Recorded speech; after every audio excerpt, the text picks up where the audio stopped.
Hi friends, ఇవాళ మేము మాగే పచ్చడి పట్టుకున్నామండి. అలా పట్టుకోవాలో చూసేద్దాం. ముందుగా మామిడికాయ పైన తొక్క చెక్కుని తర్వాత చిన్న చిన్న ముక్కల కింద కోసుకోవాలండి. మేము కొంచెంతో కలుసుకుంటామండి. కొంచెంతో 3 కొంచాల ముక్కలు తీసుకుని చీర మీద ఎండబెట్టుకోవాలండి. అది కొంచెం అడ్డు ముక్కలు అవుతాయి.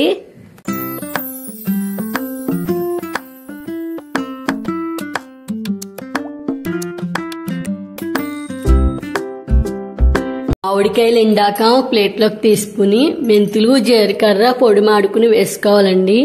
వీడియోలో చూపించినట్టుగా కొద్దిగా మెంతులు కొద్దిగా జీలకర్ర వేసుకోవాలండి. ముందుగా మనం వెల్లుల్లిపాయ రేకలు తీసుకుని దానిపైన పొట్టు తీసుకుని ఉంచుకోవాలండి. పెద్ద గుళ్ళు తీసుకుంటే పచ్చట్లో ఊరి చాలా టేస్టీగా ఉంటాయండి తిన్నప్పుడు.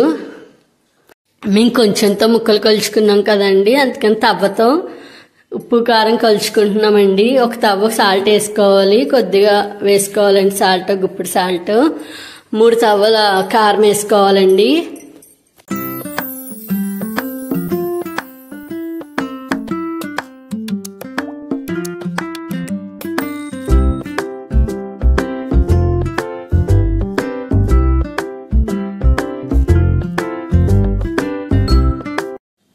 కొద్దిగా ఆయిల్ వేసుకుని కలుపుతూ ఉండాలండి. ఈలోగా మనం స్టవ్ వెలిగించుకుని బాండీ పెట్టుకుని అందులో ఆయిల్ వేసుకుని కచ్చాపిచ్చాగా దంచుకున్న వెల్లుల్లిపాయలు వేసుకుని అవి వేగాక పచ్చడిలో వేసుకుని కలుపుకోవాలండి.